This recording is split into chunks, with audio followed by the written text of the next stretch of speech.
Palapakan natin ang Diyos. Amen. Lagi ko pong sinasabi, ang salitang beautiful ay wala siyang gender. It applies sa lalaki at babae, kaya may tinatawag na magandang lalaki at magandang babae. Amen? Kaya pwedeng tawagin ang lalaki ng beautiful at pwedeng tawagin ang babae ng beautiful. Okay, minsan pa, sabi mo, hello, beautiful. Pumalakpak nga po ang mga gwapo at mga magaganda. Praise the Lord. Hallelujah. Dahil tayo ay tunay nga po na pinagpala ng ating Panginoon. Amen? So, ang ating po, hindi po tayo lalayo. Ang ating pong topic is limitless for the entire youth camp po natin. At ang ating pong ipaparticular ngayon or tinatawag natin na subtitle is all about the purpose. Pero bago ang lahat, we have first to understand the theme or text na ating pong tinatalakay. At kinuha po natin ito sa Mark 10:27. Sabi po dito, Jesus looked at them and said, with men, this is impossible, but not with God. All things are possible with God.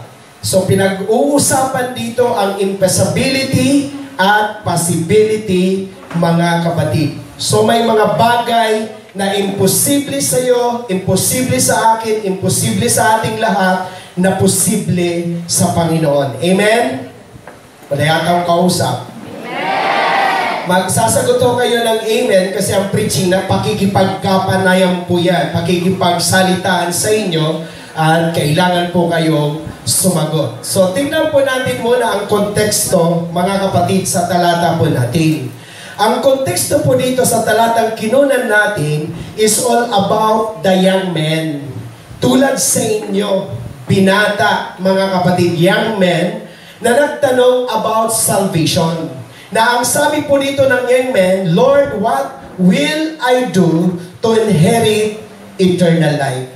To have eternal life. So pinag-uusapan ang kaligtasan.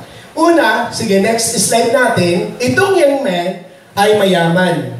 Pangalawa, siya po ay ruler. At pangatlo, siya po ay righteous because ever since, mula sa kanyang pagkabata, sinusunod niya na ang buong kautusan. Kaya, in the Old Testament, those who followed and obeyed commandments considered as righteous. Ulitin ko, mga kapatid, ang young man na yan ay hindi lamang siya rich, siya po ay ruler, at siya ay righteous. Remember that we are talking about salvation. So riches or pagiging mayaman, ang pera pala hindi ka kayang iligtas. Ipinapakita dito, mga kapatid, na anumang kayamanan ang mayroon ka, it cannot save you, it cannot cause you to inherit eternal life. Ruler, maging ang kapangyarihan, ikaw man ang nasa pinakamataas na posisyon, pero pag hindi galing kay Lord, again, you will not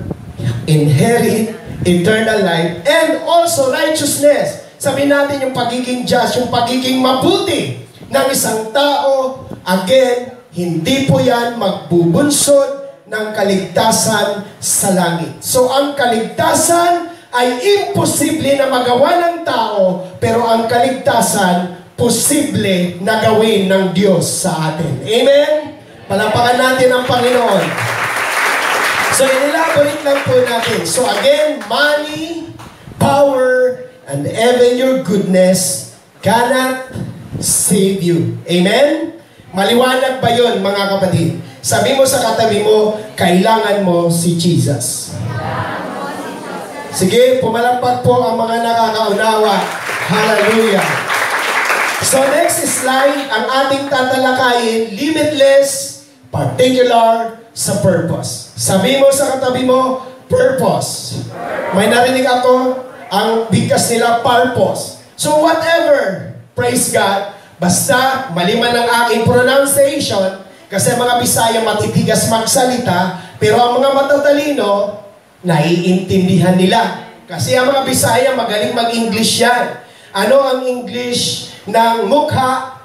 Peace. Anong English ng kapayapaan? Peace. Anong English ng isda? Peace. Anong English ng piraso? Peace. Pero kung matalino ka, naintindihan mo kung alin ang tama doon. Tama? Palapakan natin si Jesus. Hallelujah! Sabi mo, I like that. So, pag-uusapan natin this afternoon is all about purpose. Purpose ng Diyos sa buhay mo. Hindi ba kayo nagwa-wonder why you're here? Bakit kayo narito sa hapong ito? At bakit nandito kayo sa youth camp? God has a purpose. Pumalagpak nga po ang nakakaunawa mo nyo. Hallelujah. May mga tanong tayo. Life's questions. Who am I? Praise God. At saka, why I am here. And then where I am going. Naniniwala kayo na sa pag-aaral ng science, sa mga nag-aaral, million of sperm cells ang nagsasabay-sabayan, mga kapatid. Pero among million of sperm cell, ikaw ang nabuo. Parang wala akong kausap. O, ulitin ko sa dinami-dami na pwedeng mabuo, pero ikaw ang nabuo dahil may layunin ang Diyos sa iyo. Amen! O, sabi mo, I like that. Participate po tayo para hindi po tayo masyadong... Okay, next, praise God. Basa tayo. Hallelujah. Sige, next slide. Sabi ng Ephesians 1:11, Good News Bible, all things are done according to God's plan and decision. And God chose us to be His own people in union with Christ because of His own purpose, based on what He had decided from the very beginning.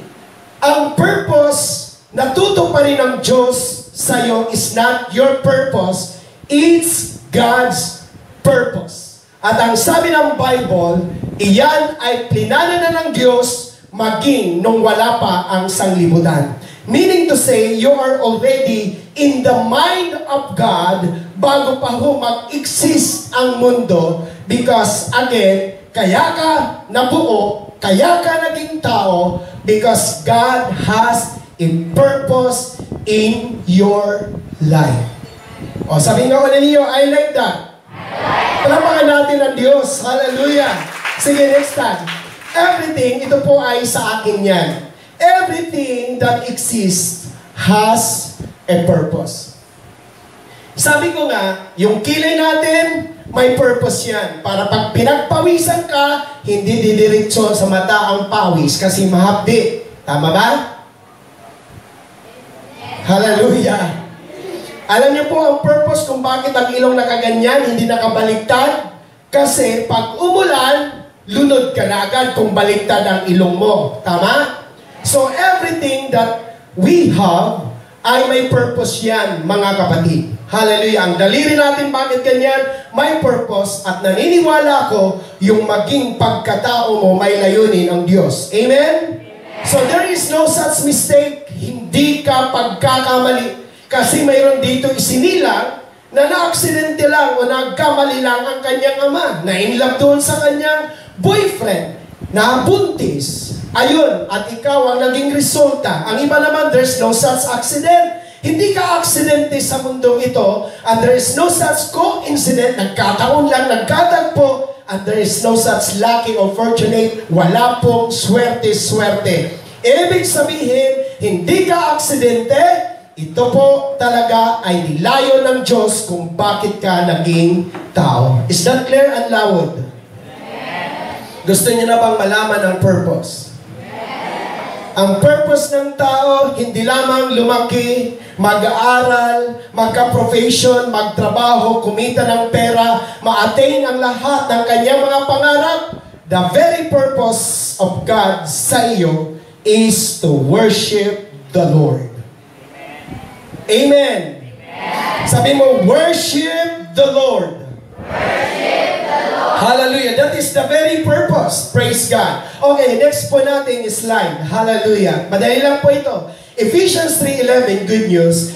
God did this according to His eternal purpose which He achieved through Christ Jesus our Lord. Dahil ang purpose ng Diyos sa atin ay hindi natin mapufulfill by our own, kailangan ang Diyos isugo ang kanyang bugtong na anak na si Jesus para ma-achieve ang purpose ng Diyos sa buhay mo sa pamamagitan ni Jesus. Amen? So, ibig sabihin, without Jesus, hindi natin pwedeng ma-achieve ang purpose ng Diyos sa buhay po natin. Okay, next again. Hallelujah. Sige, next. Praise God. Because God is always at work in you to make you willing and able to obey His own purpose. Napakabait ng Diyos. Hallelujah. Para hindi ka na mahirapan para ma-achieve or ma-fulfill ang kanyang purpose sa'yo, iyan ay naating nakamit sa pamamagitan ni Jesus. At hindi lamang sa pamamagitan ng ginawa ni Jesus, He also worked in us para po tayo maging willing and able na sundin ang purpose na. Kaya ngayon hindi tayo nag-struggle. Bakit? There is Jesus or there is Spirit sa puso natin that work within us for us to be willing and for us to be able to obey the purpose of the Lord. Palakpakan natin ang Panginoon. Unawaan niyo po ba ako, mga kabataan? Hallelujah. Yung mga, sino po ang pinakabata dito? Ilang taon? May 6 years old? Wala naman, ano? 9 po ang pinakabata, ano?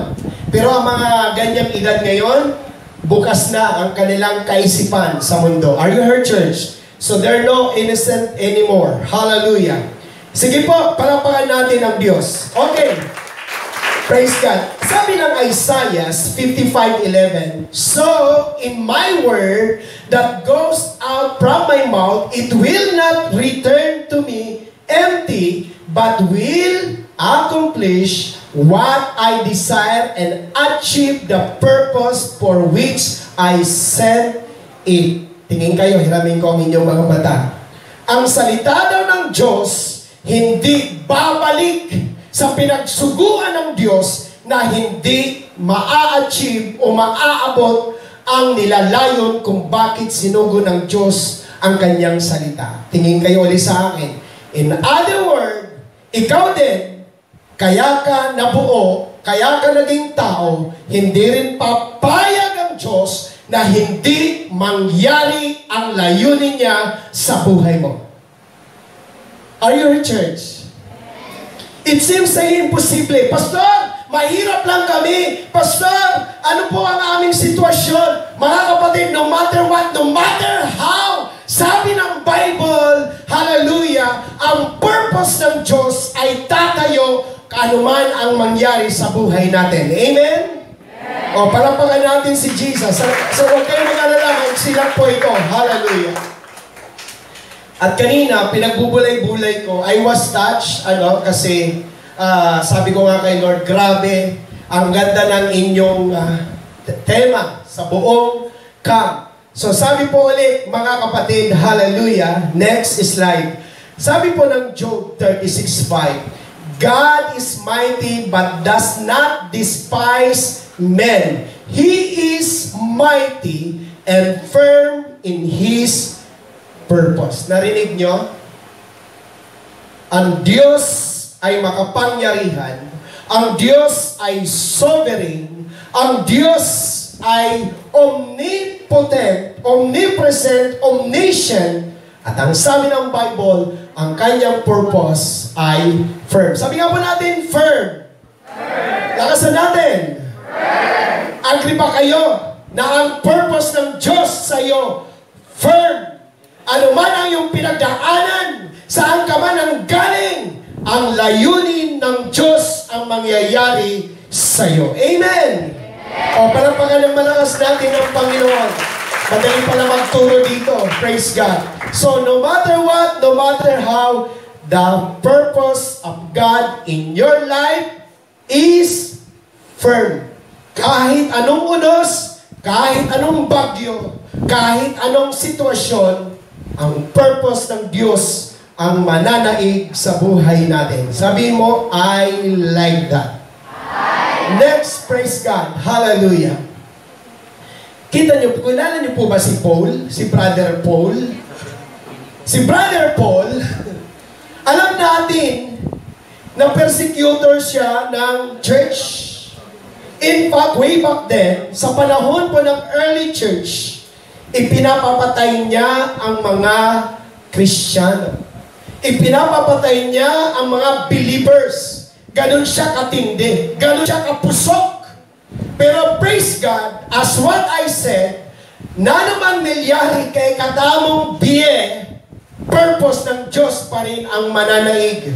Pipede ang buhay mo na pariwara, na divert, hallelujah, pero again, darating ang panahon, layunin pa rin ng Diyos ang mangyayari sa atin. Amen?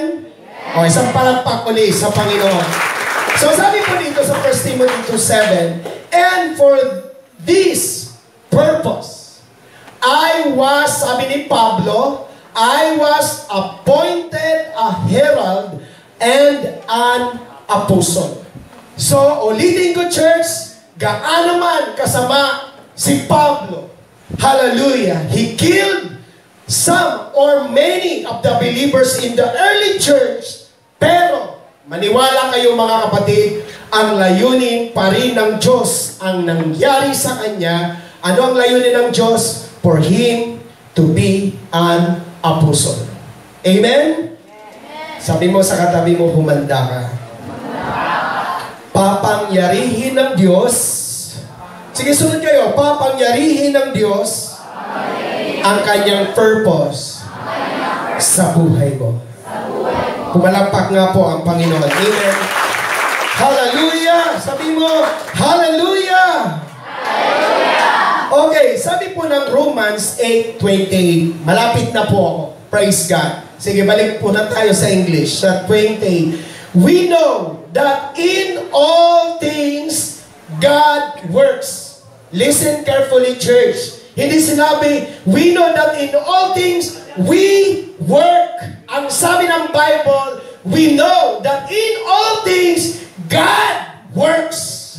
You are not the one doing to fulfill your purpose. Ang Diyos ang gagawa para mangyari ang layunin ng Diyos sa buhay mo. Amen. Siya ang gagawa ng paraan. Siya ang gagawa ng way. Hallelujah.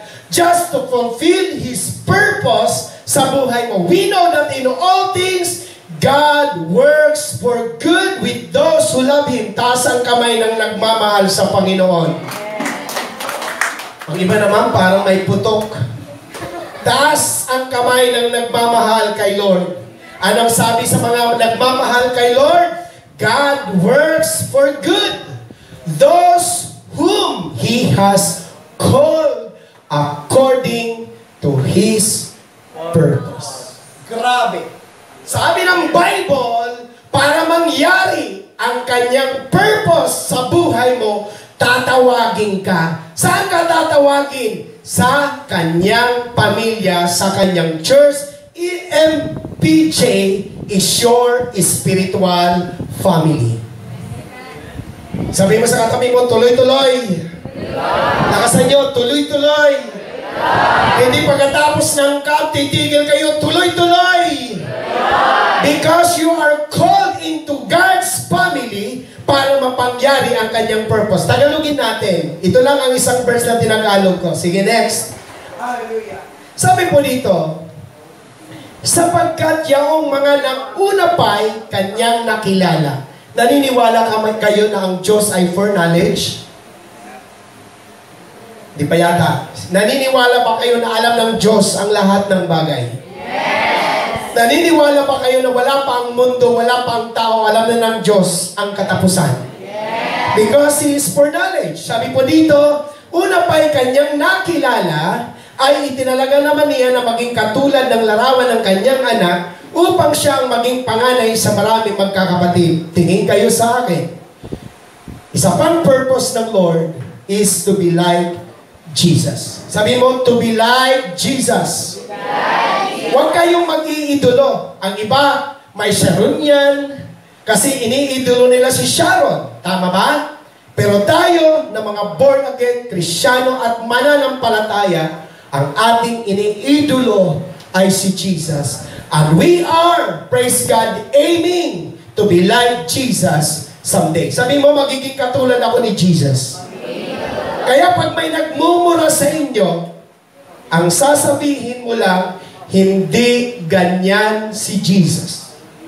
Pag may babairo sa inyo, ang sasabihin nyo lang, hindi ganyan si Jesus. Sige, sabihin mo sa katabi mo, hindi ganyan si Jesus. Hindi ganyan si Jesus. Pag may mga anak na sumasagot sa magulang, ang sasabihin mo, hindi ganyan si Jesus. Sige, lakasan po natin. Sabi natin, hindi ganyan si Jesus. Hindi ganyan si Jesus. Agree ba kayo?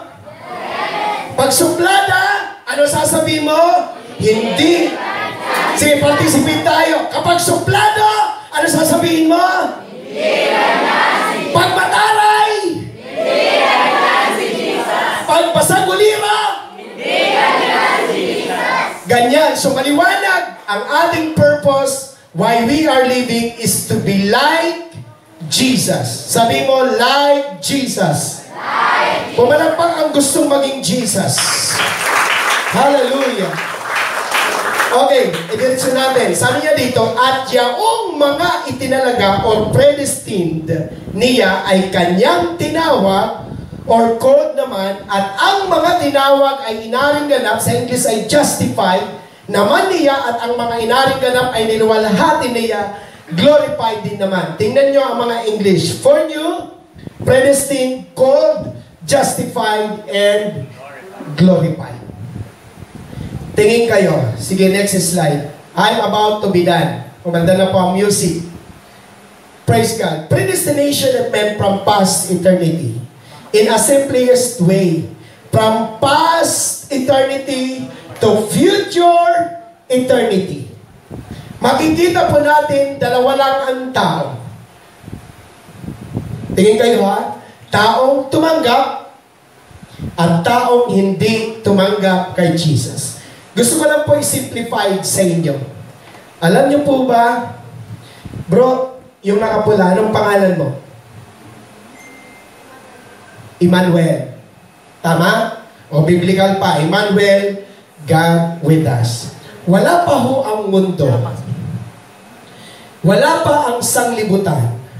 Wala pa ang tao. In the past eternity, nakita na ng Diyos si Emmanuel na tatanggap sa Panginoon. May naunawaan niyo po ba ako? Again, ulitin ko, in the past eternity, wala pa ang mundo, wala pa ang tao, nakita niya na ng Diyos, kasi foreknowledge ang Diyos, na si Emmanuel sasama sa youth camp sa araw ng, sa buwan ng Hunyo, 2 hanggang 3. At dahil si Emmanuel ay tatanggap kay Lord, predestined si Emmanuel hindi sa impyerno, predestined siya ng Lord sa langit at kaligtasan at buhay walang hanggan. Para makarating si Emmanuel sa buhay na walang hanggan, ang unang gagawin ng Diyos kay Emmanuel, tatawagin. Pag natawag na si Emmanuel and he responded, at nag-attend na sa church, nag-attend na sa fellowship, nag-attend na sa cell group, anong gagawin ng Diyos? He will justify. Patatawarin ang lahat ng nagawang mali at kasalanan ni Emmanuel, ang justification as it is, na hindi nagkamali at nagkasala si Emmanuel in the sight of God. You are holy, you are righteous. At dahil He is predestined to heaven, someday, Emmanuel, sabi ng Bible, God will glorify you. He will change your corruptible body into heavenly body for you to be glorified with the Lord. Kaya lahat ng mga kabataan na narito, ang araw na ito, wala pa ang mundo, wala ka pa, nakita na ng Diyos ang araw na ito. Amen? Nasusundan niyo po ba ako? Okay, next. Praise God. Sige, next. Hallelujah. Mark 9:23. Si Jesus, kanina ang binanggit, sabi niya, with men, it is impossible, for with God, nothing is impossible. Alam niyo po ba na si Jesus din ay same na nagsalita dito? Sabi niya doon sa Mark 9:23, if you can, Jesus said, everything is possible for him to believe. Hindi sa contradiction ha, hindi sa contradiction. Sinabi ng Diyos na sa tao imposible, pero sa Diyos walang imposible. Pero sinabi din dito ni Jesus na kung kaya mo sumampalataya, sa lahat ng sumasampalataya, ang lahat ng bagay ay magiging posible. Church, the purpose of God in your life ay pwedeng maging posible. Hallelujah! It seems impossible for you. Kasi alam mo yung kalagayan mo, yung sitwasyon mo, hallelujah, kita mo ang iyong buhay, parang sa tingin mo, ang hirap ma-achieve, ang hirap ma-fulfill, ang hirap maabot ng pangarap mo, purpose ng Diyos sa buhay mo. Pero ang sabi ng Bible, kung kaya mong sumampalataya, magiging posible ang lahat para sa iyo. Palapakan natin ang Diyos. Sige, next natin. Hallelujah. Psalms, even David, he acknowledged, sabi niya, the Lord. Sabi mo nga, the Lord. Lakasan mo, the Lord. Hindi sinabi, I. Hindi sinabi ni David, I. Ang sabi ni David, the Lord will fulfill His purpose. Hindi ikaw ang tutupad. Hindi ikaw ang papangyari ng purpose ng Diyos sa buhay mo. Ang Diyos ang magpapangyari sa purpose niya sa buhay mo. Sabi mo, I like that!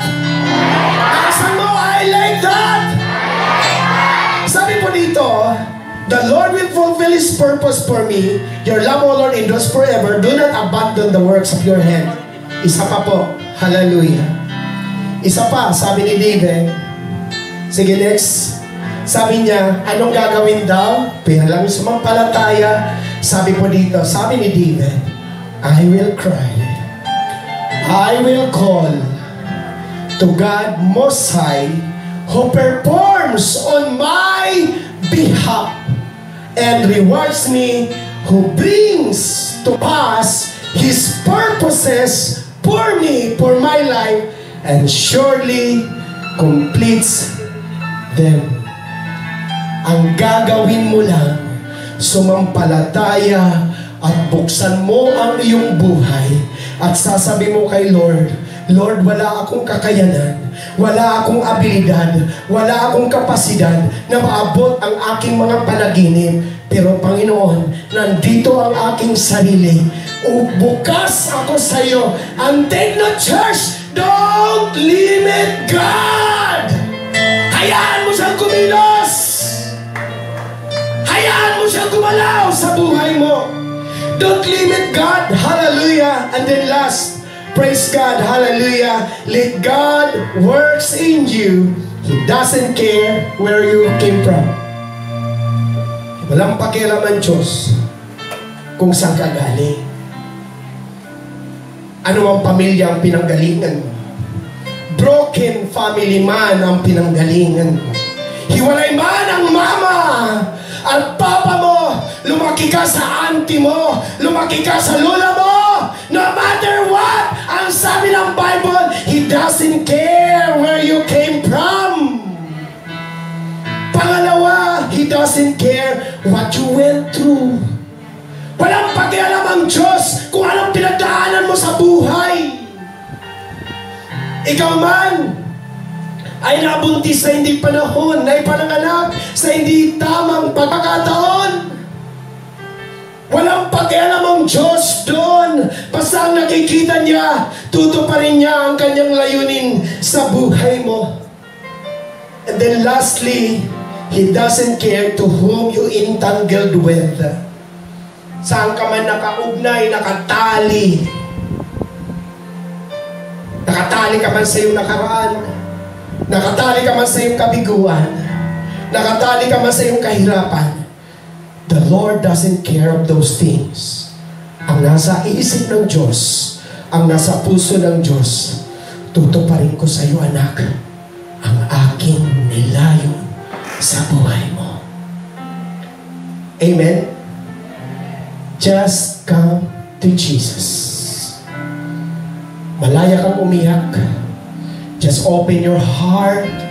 Open your life at ang sasabi mo kay Lord, Lord, bahala ka na. Bahala ka na, Panginoon. Alam mo naman ang pamilya ko. Alam mo yung buhay ko. Alam mo yung sitwasyon ko. Bahala ka na, Panginoon. Because you're not the one fulfilling the purpose of God's in you. It is He.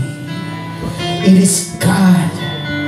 The one fulfill the purpose in your life. Tayo lahat. Meron pa bang next slide? Tayo lahat. This afternoon, huwag mong limitahan ang Diyos. Malaya ka, Panginoon, nakikilos sa buhay ko. At alam niyo po, church, siguro chorus ang ating awitin. Holy forever. Alam niyo po, if you are already in God's purpose, wala kang ibang sasabihin kundi papuri sa Panginoon. Because it seems impossible for you. In God, nothing is impossible. Bago tayo umawi, may mga kabataan na broken. May mga kabataan na raised up from the broken family. Sabi ko lagi ito, akala nyo pag tinanong mo yung katabi mong kabataan na yan, okay yan. Pero alam mo, ang daming kabataan, tingin kayo sa akin, ang hindi nakaranas ng yakap ng kanilang papa. Kung tatanungin ko kayo this afternoon, when was the last time your daddy embraced you? May natatandaan ba kayo? Pero ulitin ko, church, ang nakikita ng Panginoon is not your situation. Ang nakikita niya, ikaw. At kaya ka nandito because God is above. Just close your eyes. Itaas niyo ang inyong kamay. Malaya ka umiyak.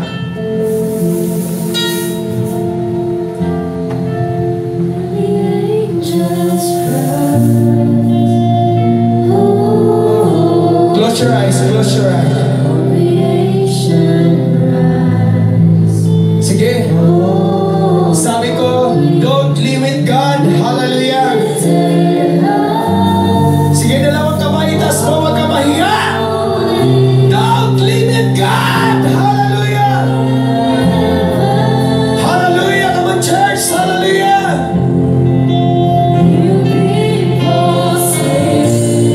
Sige, awitan mo. Yes.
nag-request ng Diyos sa akin this afternoon to open the altar. Alam niyo mga kabataan,